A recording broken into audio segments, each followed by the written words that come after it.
Hello everyone, welcome to Sanmarga classes. 4ನೇ ಪ್ರಶ್ನೆ ಚುನಾವಣಾ ವ್ಯವಸ್ಥೆ ಎಂಬಂತ ಚಾಪ್ಟರ್ ಇಂದ ಚುನಾವಣಾ ಪ್ರಚಾರ ಕಾರ್ಯವು ಮತದಾನ ಮುಕ್ತಾಯವಾಗುವ ಅವಧಿಗಿಂತ ಇಷ್ಟು ಗಂಟೆಗಳ ಮುಂಚೆ ಮುಕ್ತಾಯವಾಗುತ್ತದೆ. ಈಗ ಸಾರ್ವತ್ರಿಕ ಚುನಾವಣೆಯಲ್ಲಿ ಪಕ್ಷಗಳು ಚುನಾವಣಾ ಪ್ರಚಾರ ಕಾರ್ಯವನ್ನ ಕೈಗೊಳ್ಳುತ್ತವೆ ಅಲ್ವಾ.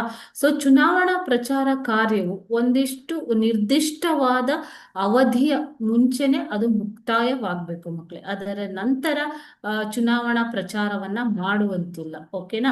ಸೊ ಆ ಒಂದು ನಿಯಮಗಳ ಪ್ರಕಾರ ಎಷ್ಟು ಗಂಟೆಗಳ ಮುಂಚೆ ಪ್ರಚಾರ ಮುಕ್ತಾಯವಾಗಬೇಕು ಅಂತ ಕೇಳ್ತಾ ಇದ್ದಾರೆ. ಆಪ್ಷನ್ಸ್ ನೋಡೋಣ.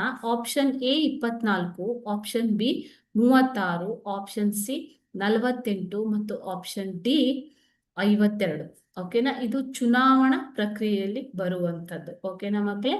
ಸೊ ಚುನಾವಣಾ ಪ್ರಚಾರ ಕಾರ್ಯವು 48 ಚುನಾವಣಾ ಮತದಾನ ಮುಕ್ತಾಯವಾಗುವ ಅವಧಿಗಿಂತ 48 ಗಂಟೆಗಳ ಮುಂಚೆ ಮುಕ್ತಾಯವಾಗುತ್ತದೆ. ಮತದಾನ ಪ್ರಾರಂಭವಾಗುವ ಅವಧಿಗಿಂತ 48 ಗಂಟೆಗಳ ಮುಂಚೆಯೇ ಮುಕ್ತಾಯವಾಗಬೇಕು. ಓಕೆನಾ. ಆಪ್ಷನ್ ಸಿ 48 ಸರಿಯಾದ ಉತ್ತರ ಮಕ್ಕಳೇ. Okay, thank you.